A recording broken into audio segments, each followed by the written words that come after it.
आज कुछ ज़्यादा ही परेशान नज़र आ रहे हो। यार तुम्हें पता तो है मेरे घरेलू हालात का, बहुत डिप्रेशन का शिकार रहता हूँ।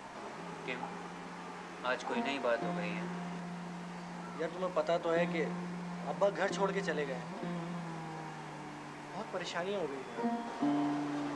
वैसे यार तुमने याद दिला दी, आज मैंने तुम्हारे अब्बा को देखा टैक्सी पर 2 ख़वातीन के साथ। टैक्सी में 2 ख़वातीन के साथ? हाँ। ये मैंने भी उनको देखा था, लेकिन मैं समझा कि शायद मेरा ख्याल है। वैसे एक बात मेरी समझ में नहीं आई, अभी तुम कह रहे हो अब्बा घर छोड़कर जा चुके हैं और कराची शहर से भी। हाँ, इस बात पर तो मुझे भी हैरत हो रही है। वैसे अब करना क्या है? बहुत परेशानी है यार, इसी वजह से घर में भी नहीं रहा जाता। हर वक्त अम्मा और किरण से झगड़ा रहता है। तुम्हें उनसे बेसबब झगड़ने की ज़रूरत क्या है? हम तुम्हारे दोस्त हैं, क्लास फेलो भी रह चुके हैं और फिर स्टाफ मेंबरान में भी शामिल हैं। वैसे तुम अपना हर मामला हमसे शेयर कर सकते हो। यार तुम और जाकिर मुझे बहुत हौसला देते हो यार। एनी हाउ, तुम्हें और जाकिर को मेरा एक फेवर करना पड़ेगा। हाँ कहो। मैं अब्बा को तलाश करने की कोशिश कर रहा हूँ, तुम दोनों को मेरा साथ देना पड़ेगा। हम तो तुम्हारे साथ हैं, कदम कदम पर। थैंक यू यार। चाय ले लो, चाय ले लो।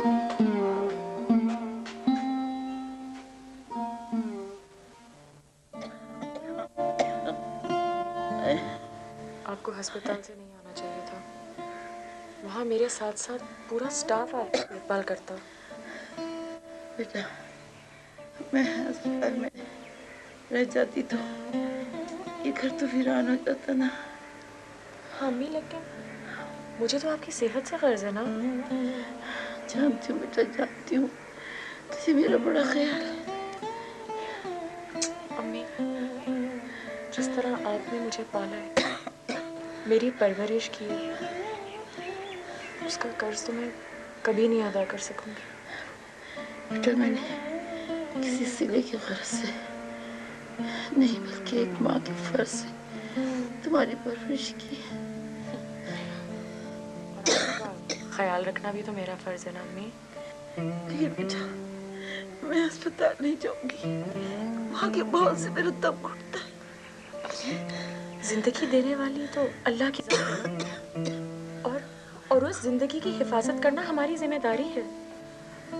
अगर हम अपनी जिम्मेदारी पूरी नहीं करेंगे तो हम नाशुक्रे हुए अम्मी। मुझसे मुश्किल मुश्किल बातें ना कर। मुझे पता है कि मेरा आखिरी वक्त आ गया। तो इस बात का है कि मैं तुम्हारी झोली में हकीकी खुशी और राहत नहीं ला सकी, जो एक औरत का हक होती है। लेकिन बेटा, तुम जुस्तजू जारी रखना, क्योंकि तन्हाई इंसान को खोखला कर देती। अम्मी, ये मायूसी की बातें मत करें ना। कल आपका ऑपरेशन है, आप यकीनन ठीक हो जाएंगी अम्मी।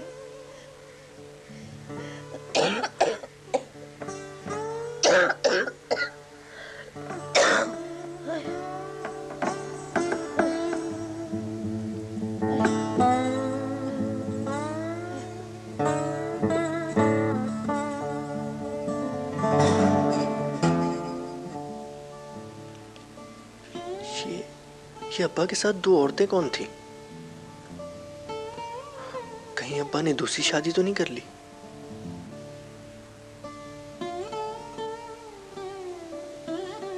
मेरा ख्याल है ये बात अम्मा को बता देनी चाहिए। नहीं,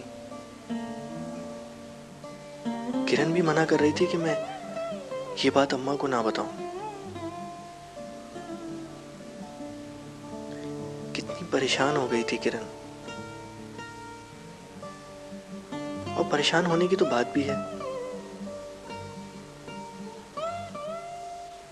अम्मा को अब मामू के घर से आ जाना चाहिए, क्या जरूरत है भला वहां रहने की। और किरण को तो देखो कितनी ढीठ है, अगर वो अम्मा को 2-4 दिन तन्हा छोड़ दे तो अम्मा खुद ही वापस आ जाएंगी। सब पागल हैं, मेरी बात ही नहीं समझते।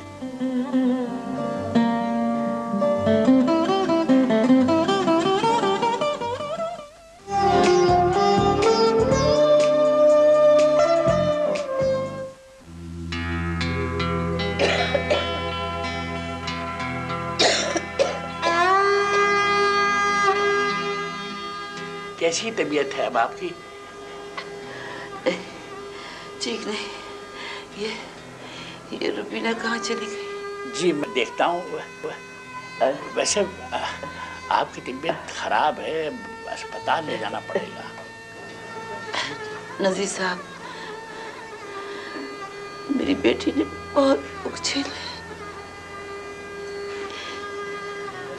अगर मुझे कुछ हो गया तो पता नहीं मुझे चुपके से तो कैसे झेल सके। आप कैसी बातें कर रही हैं?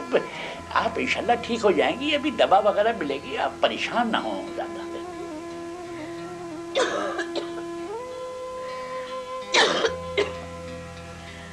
मैं अपनी जिंदगी से मायूस हूँ। नहीं देखिए, मायूसी कुफ्र है, और अगर आप इस तरह की बातें करेंगी तो रुबीना बेचारी का क्या हाल होगा, उसका ख्याल कीजिए, संभालिए अपने आप को।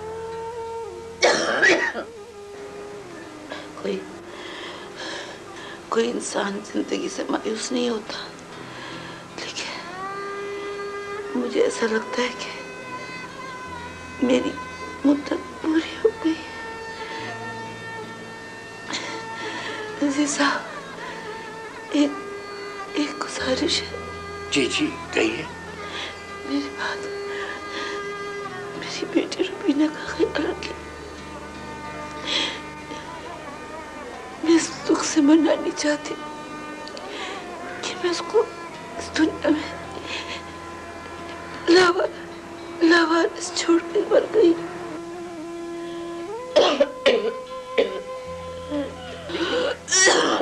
आप लेट जाइए, आपकी तबीयत बहुत खराब है।